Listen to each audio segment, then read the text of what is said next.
የተረገምሽ እርጉም ምን አባሽ ያልሽው? እስኪ ድገሚ፣ ምንድን ነው ያልሽው?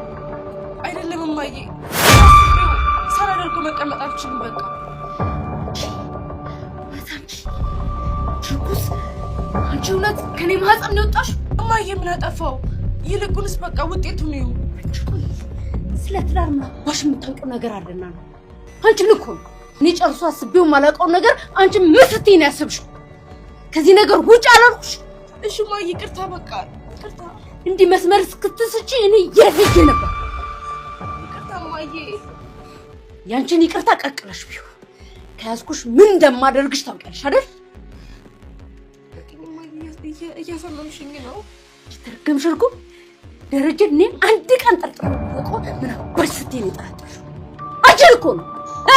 ተናገሪ ናታን።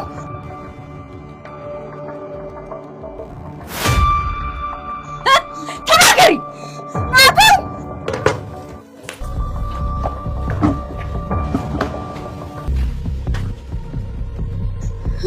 ናታን እንኳን ናታን አባትሽም ቢሆን አይደርስልሽም። አንቺ ምን ስትይ ነው የደፈርሽኝ? ምን ስትይ ነው ናታን? ተይ አንቺ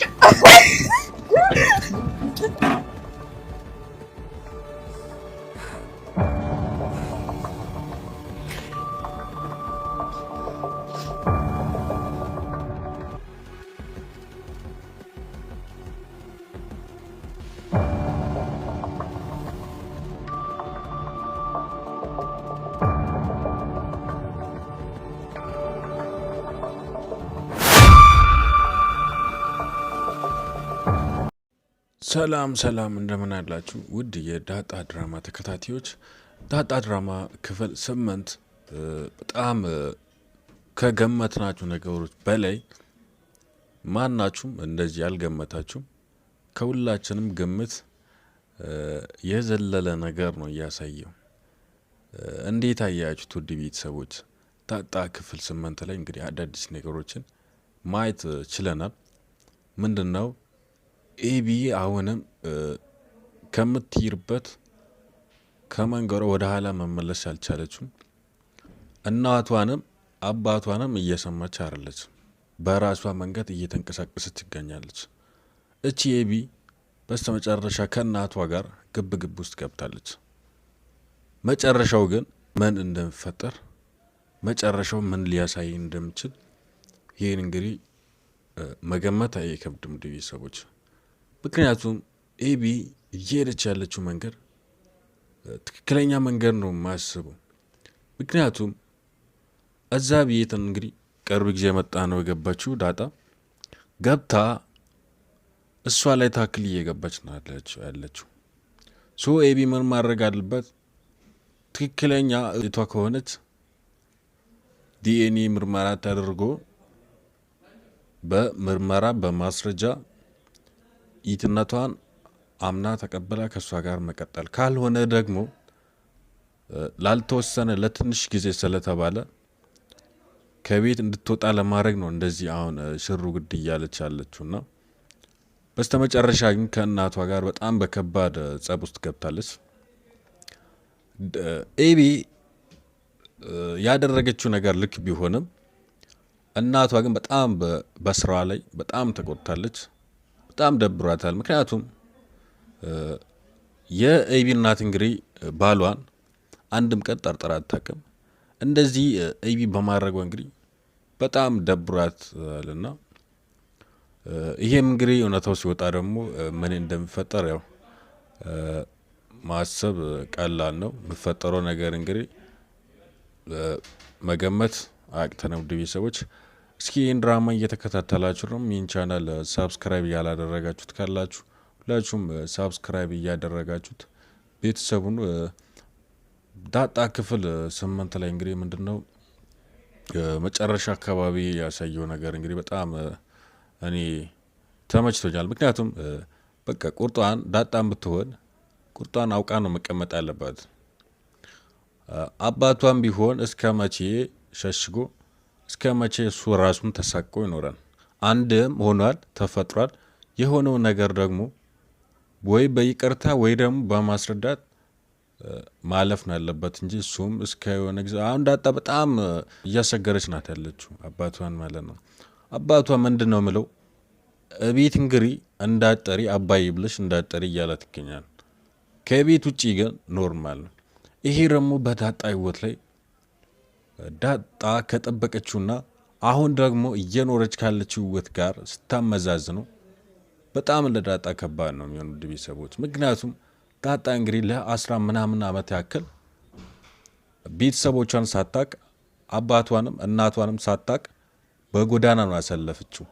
እቺ በጎዳና ለ10 ምናምን ዓመት ያክል ጎዳና ላይ ቆየችው ዳጣ በስተመጨረሻ ቤተሰቦቿን ስታገኝ ያገኘችው ቤተሰቦቿም አባቷ አባይ ብለሽ እንዳጠሪ ስላት ይሄ እንግዲህ ከባድ ነገር ነው ቤተሰቦች።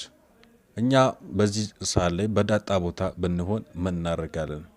እስኪ በዳጣ ቦታ ብትሆኑ ምን ታደርጋላችሁ?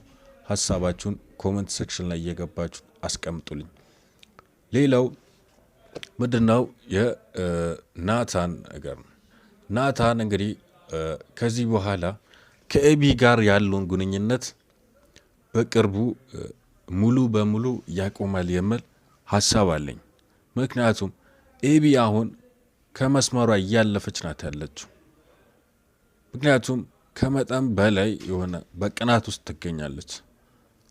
ይሄም ናታን እንግዲህ የተረዳ ይመስለኛል። ናታን እዛ ቤት የገባው እንግዲህ ለትምህርት ነው የመጣው።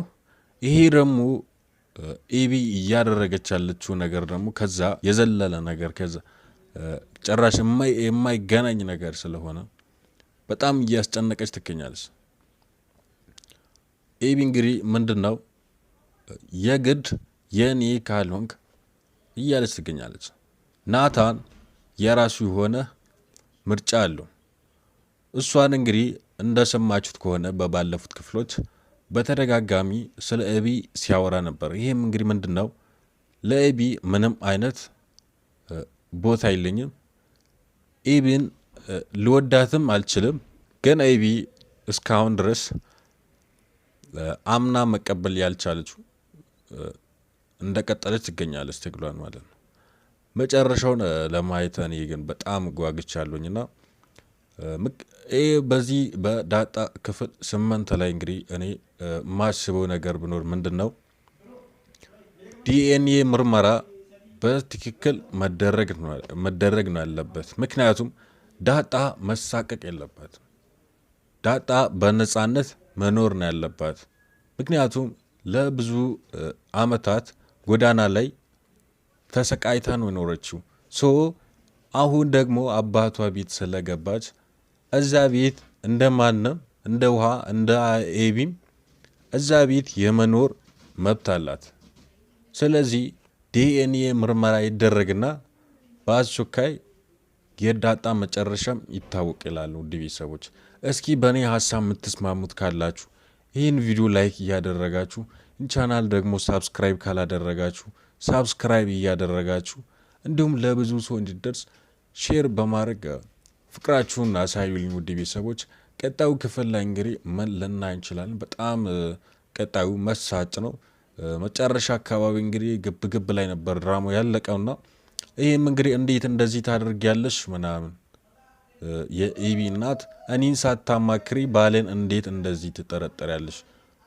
ከኔ ትእዛዝ ውጪ የሆነ ነገር ነው የሰራሹ ብላ በጣም እያስጨነቀች እያለ ነበር ድራማው ያለቀውና ቀጣዩ ክፍል እንግዲህ በጣም መሳጭ ነው።